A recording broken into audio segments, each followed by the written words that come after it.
Welcome to the Mindset Architect Podcast, where it's all about creating the life you want, the business you want, and making a real difference.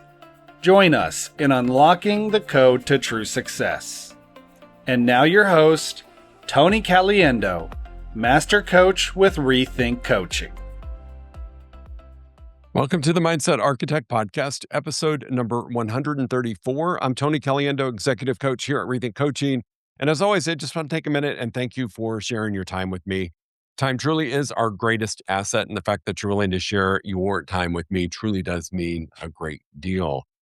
I want to hop into today's topic about being stuck. And I know I've talked a little bit about this in the past yet. I'm experiencing right now with clients that I'm coaching across the country, from executive level to entrepreneurs to people who are just desiring a bigger life, that there is a frustration that grows around the feeling of being stuck. And what I have come to realize is that we're really not stuck. It's just the label that we've given things. And that label carries a lot of weight. It can be the definition that you start living into for no real reason other than it is a label that we have borrowed to use at a time when we feel like we're not moving forward. And, there's that old saying, right? Energy goes where attention flows. And I will tell you that for me, if I'm giving a ton of attention to being stuck, that's where my energy is going to go. And I'm going to continue to feel or become actually stuck. I want to talk about that today because I think it's really important as we're moving into Q2. Most of us are already selling in Q2 if you're in a sales position. However, from a normal calendar perspective, we're going to be moving into Q2 here pretty quick with the onset of April 1st. The first thing I want to talk about is being stuck is really a signal, not a state. And I think that's really important to really reframe or consider as we're moving forward. If you've ever had that feeling of being stuck, it's really quite challenging because we start to believe it. We start to believe into that. And it's really just a signal if you allow it to be, versus allowing it to become the state in which you are living in, and it becomes a self-fulfilling prophecy. I'm stuck, and you become stuck. Feeling stuck is really just feedback. The moment that I feel like I am stuck, I take a step back and I think, okay, what's the feedback? What's the lesson here? What is going on? And I become an observer. I step out of doing whatever the activity is in, whether it's writing the book, whether it's writing content for the coaching company, whether it's coaching a client and a team. I just take a step back out of the doing and I look at it as feedback. It's not failure. What's really happening here? I want to pay attention to the signal that I'm getting. It's just a signal. It's just feedback. You might find yourself interpreting that you're stuck as that something's wrong with you. And I think we go there right away. And because we want to say, okay, something's wrong, it's me, everybody else is doing great, or things should be going well and they're just not. And I'm going to invite you to reframe that instead of saying something is wrong with me, to say something's off. And it changes the power, right? Because the other one, it becomes very internal. Something is wrong with me becomes very internal. But if we just flip it around and say, you know what, something's off, that allows your brain to think differently. It goes outside of you immediately to start looking at what is the thing that's off. Stuck often means that there's a misalignment between what you're doing and what actually matters. We've talked about this a bit, right? With doing the right more activities versus doing the wrong more activities. And that matters. If there's a misalignment and we're doing things that really are not either part of our plan or that have been proven not to work, there's a misalignment. What I know to be true is most of us that are high performers aren't stuck because we lack ability. And that's not the truth, right? We have the skill set and we've got history to prove it. Yet sometimes we fall prey to that thought of it's my ability, right? A lot of the time we get stuck because we've overextended ourselves or we've misdirected our attention and our energy. We're paying attention to things that don't matter. We're starting to look at things differently, yet we're picking the things that maybe we've done in the past that worked really well, looking for a quick win. Yet it's not the win that we need to keep moving forward. It's just a dopamine hit. It's just a release that we did something that was great. yet it may not be the something that we need to move forward. What I'm going to ask you to do is to shift from judgment, right? That statement of something is wrong with me is very much a judgment statement, and shift into curiosity. What is this trying to show me? And that's that something is off statement to make, and asking yourself the follow up of what is this trying to show me? Really, really important for us to embrace that stuck is a signal, not a state. Do not allow it to become the state in which you operate in. Otherwise, you are going to get in that category, and you're going to, again, have a kind of a self fulfilling prophecy that you are stuck when you're really not. Just a signal. The number two thing that could be causing it, and this happens often, is internal noise is drowning out your clarity. Too many thoughts, options, expectations without a clear direction can be causing issues. Busyness creates the illusion of progress while it's really just creating confusion. That's not going and doing something that you feel good about doing, even though it's not a task that you should be doing or that's actually moving you forward, but it's maybe a task that you've done a million times that you can feel really good about yourself that you were able to complete it. Conflicting identities. This is an important one. Who you were versus who you're becoming.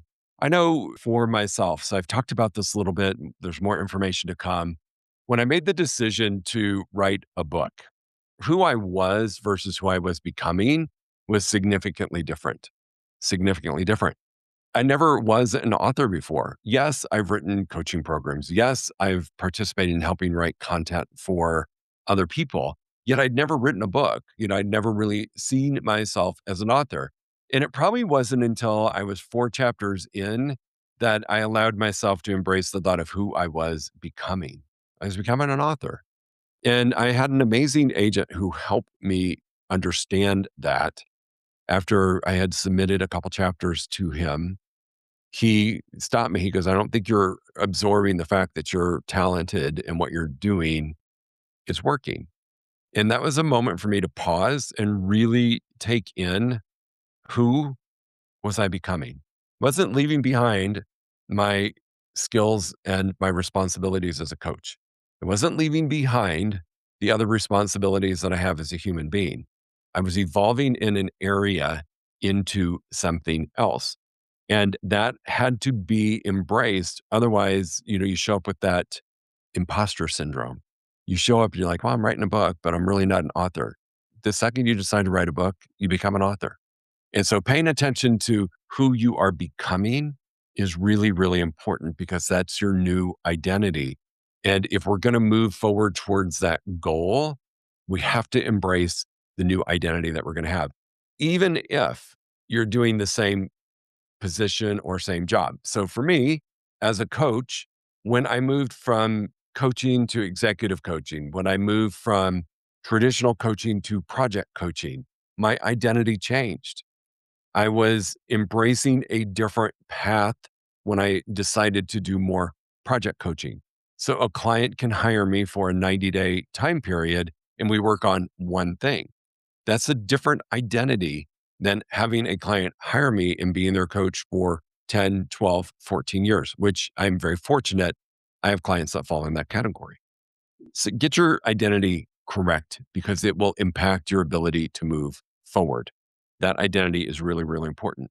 The other thing that can keep you feeling stuck is what if I fail? What if I do this and I publicly fall on my face? That can create us to pull back on taking action or taking the right action and really self sabotage ourselves and create the feeling of being stuck. The other thing to keep in mind about the noise, right, is don't be attached to an outdated version of success. We've talked about this in a previous podcast episode where it's really important that you define your definition of success. I think I shared with you that when I left the coaching company that I was with, I had 42 clients. And when I started Rethink, I had 10. And I was judging my definition of success based upon what the other coaching company did. And as soon as I redefined my success, the noise went away. And I started attracting the right clients into my world. So pay attention. That is the third thing that can happen If you don't create the latest version of yourself in your definition of success, you can get stuck. Had I sat and held on to the fact that I had, I think it was 10 clients when I started Rethink coaching and stayed in the space that you weren't successful unless you had 35 or more, because that was really kind of the barometer of that company. And I had 42 or 43 at the time. If I would have held on to that, that would have held me back because all I would have been focused on was I wasn't successful because of a number. I wasn't measuring my success on the impact I was having on the clients that I had. I was measuring it on the number of clients I had in my coaching schedule. Having to redefine that outdated version of success was critical to allow me to move forward. And I believe that was the one thing that happened probably 90 days in working with my coach. That was the breakthrough moment that I needed to stop using somebody else's measuring stick. Goals that maybe once inspired you might not be aligned anymore. I think this comes from your new definition of success. As a new agent, when I was selling real estate, my story of success was number of units sold, GCI, and sales volume. And as I evolved to selling hundreds of homes, my definition of success changed and my goals changed because I was focused on the new definition, not the old. And what was amazing about that was at first I was afraid to do that because I thought if I take my eye off the ball on units, GCI, and revenue, my business might go down. And the exact opposite happened. When I started focusing on the goals that really lit me up, more business showed up than I knew what to do with. And that was part of when I was leading a team. I had more leads than what I knew to do with. You might be chasing something you've outgrown, can be another reason that you feel stuck. You may, again, be using somebody else's definition. The thing that I think happens the most when we have this impression of being stuck is there's a level of resistance that happens. And we might be doing it on an unconscious level, and we might be resisting because our actions aren't in alignment with our current values. So this whole thing goes back to redefining your new success and getting those in alignment with your internal values and then creating the strategies that support that. Because if my values are here and my actions are over here not in alignment with my values, I'm going to resist on an unconscious level taking that action because it's not in alignment with what's truly important to me. And so resistance can happen, giving you the feeling that you're stuck.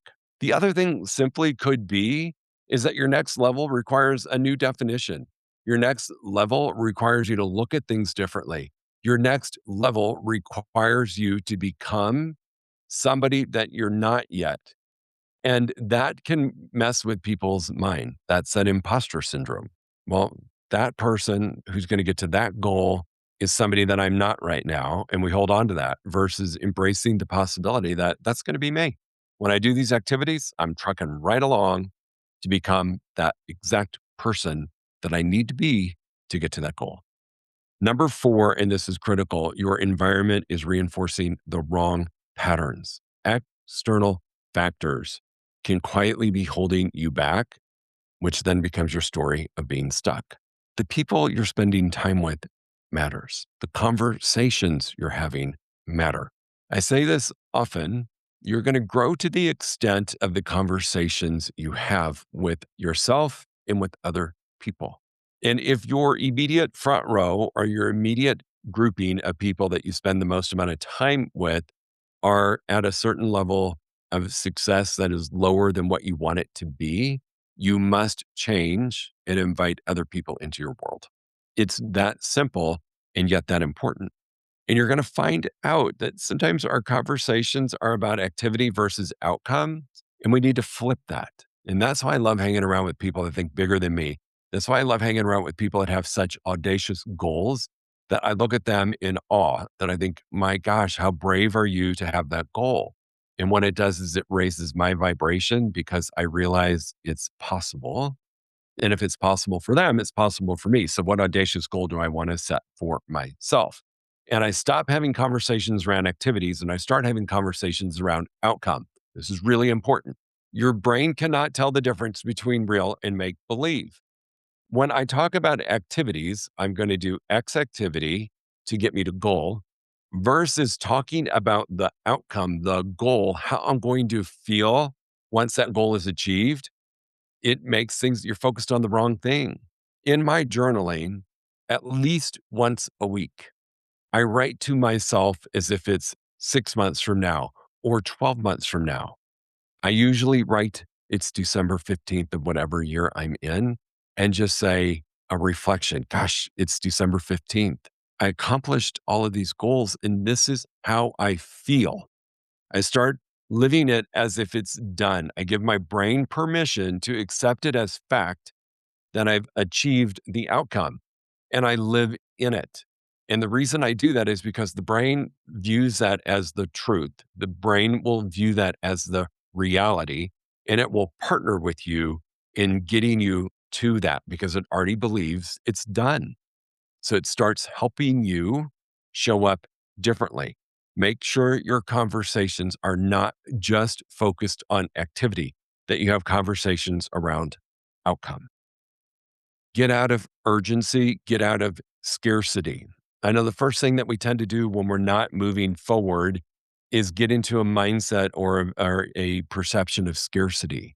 Like if we have an off month, we can allow that to consume us, that this is going to be our next following 12 months, and get our mindset in a place of scarcity. Well, if this continues, I'm not going to make enough money to keep the doors open. If this continues, I'm not going to be able to afford my life. If this continues, I'm going to have to go get a different job.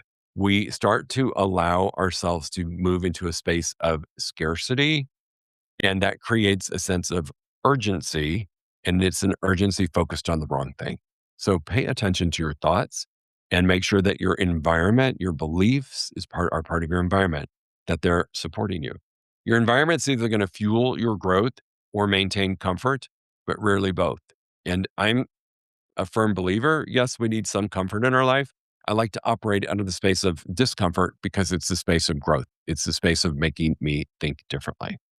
The number 5 thing that can be happening when you have this story of being stuck is that you're overcommitted and under focused. Too many priorities versus the right priorities. When we are in a state of scarcity, so maybe our environment's off, maybe our thoughts are off, we start treating everything of the same equal importance. I got to go do this. I got to go do this. I've got to get this done versus what is my true priority. This goes back to that moment of take a pause. Just take a pause and reflect, what am I to learn about what's happening? And start to realign your priorities with the activities that we know will work. Many times we're in this situation, we like to say yes to everything because it makes us feel good. And it can be the thing that creates overcommitment. I find myself doing this often. It's like when I'm feeling kind of crummy, I think, well, if I say yes, I'm helping them out, I'm going to feel better about myself. And I do for a moment, and then I get overcommitted and I get overwhelmed, and I'm not focused on the priorities that are going to move me forward. It's kind of like when you board a plane and they go over the safety instructions, they tell you to put your mask on first before you can help somebody else. You may not be able to say yes to someone else until you've said yes to yourself and you've said yes to your priorities. That's going to be how you get to show up the best version of you and can actually help people in the future, is when you say yes to your priority first. It's not selfish. It's allowing you to stay in a forward momentum, which is going to allow you to have a bigger impact on those people that you come into contact with. I love that. I just love knowing that, hey, my priorities are important and they're going to allow me to do bigger things in life. I always view the impact of my success on the impact of other people. The more successful I am, the more I can do for others. And that's been a really key part of my life, is not thinking, well, gosh, the more successful I am, the more stuff I can get. There's a point where you've got enough stuff. In fact, there's a point where you have way more than what you need. And it falls into that less over more mentality of focus on the priority, eliminate what's not important, and the magic will happen. Focus on the impact outside of you, and the magic will happen. Focus on the priorities. The last thing I want to talk about that can be creating the image of being stuck is you're avoiding the one thing that would actually move you forward. Gosh, I have been guilty of this so many times myself. And it's because your brain wants you to stay comfortable. Remember in the last podcast, we talked about when you do things that are familiar, uncomfortable, habitual, your brain views it as you're conserving energy because it knows what to do. It doesn't take a lot of effort and a lot of work for the brain to comprehend these new activities. But there's usually just one decision, one conversation that you would have, or one action that you're avoiding that would make all of the difference in the world. I talk a little bit about this and I'm going to share it with you. I remember when I was pitching my idea of the book to agents, and that was really thrilling, right? You're sharing what you want to do, what you want to put out into the world. I wanted to put out into the world that I want to change how the world defines success. And that was really, really exciting. And then I remember the moment that my agent said, okay, I need a chapter. I need to review a couple of chapters to see if we're in alignment and if I want to work with you. And all of a sudden it switched from having to take an action. And I will tell you, my mind went to imposter. Who do I think I am? Oh my God, I'm going to write a chapter and somebody's actually going to read it. And I started avoiding taking action. And I'm very fortunate. I have an amazing coach that I could call and I said, hey, listen, this is the task I've been assigned, but I'm stuck. I'm resisting doing it. And she simply just said, what is the one thing, the one action that you could take that would make the difference in getting the chapter written? And it was very simple. I just needed to take a step back and think about the journey I wanted to take people on in that chapter. And then the words started to flow. And then I felt comfortable hitting send and submitting to my agent a sample of my work. It was one of the most terrifying moments I've had in a long time because I'm very comfortable and confident as a coach. I'm extremely comfortable and confident writing content for coaching programs. I was extremely uncomfortable submitting a chapter for somebody else to read. Yet that discomfort was the gateway to momentum. Me pushing that send button, the email with the 3 little chapters attached to it was the gateway to me gaining momentum. It helped redefine everything, helped me connect to my new identity, helped me connect to my vision of changing how the world defines success. And it became much easier to feel confident about submitting future chapters. And then knowing we were going to submit that to the publishing house was the other moment of taking a risk or getting uncomfortable. Sometimes, if you don't have a coach, I would invite you to get one. Yet, you may just have to ask yourself, what am I avoiding that would change everything if I just did it? What am I not doing? What is the one thing I'm not doing that if I did would make a difference? One of my mentors, Gary Keller, has a book called The One Thing, and he talks about what is the one thing that if you did it would make everything else seem simpler or unnecessary. I'm probably misquoting it, yet that sticks with me. What's just the one thing that if I did would change everything? Embrace this, embrace being stuck, and know that it's a story. It's not your truth. It's really just a signal, not the state that you're in. Do not let it move from the signal to a state. It can happen in a blink if you do not implement what we've talked about. Just know that at times you're going to get misaligned.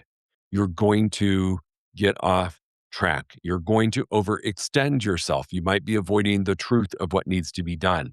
It's okay. It's a signal that you just need to take a step back and pay attention. Movement doesn't come necessarily from doing more. It comes from aligning the right activities to take you to the next level. It comes with aligning your new identity, your new story of success, and it's trusting it and living into your future as if it's already happened. Future letters are incredibly important to hack the brain into feeling comfortable taking those actions. Just get honest, get clear, and get focused is probably the way that I could say to move yourself from a state of being stuck to just using it as a signal.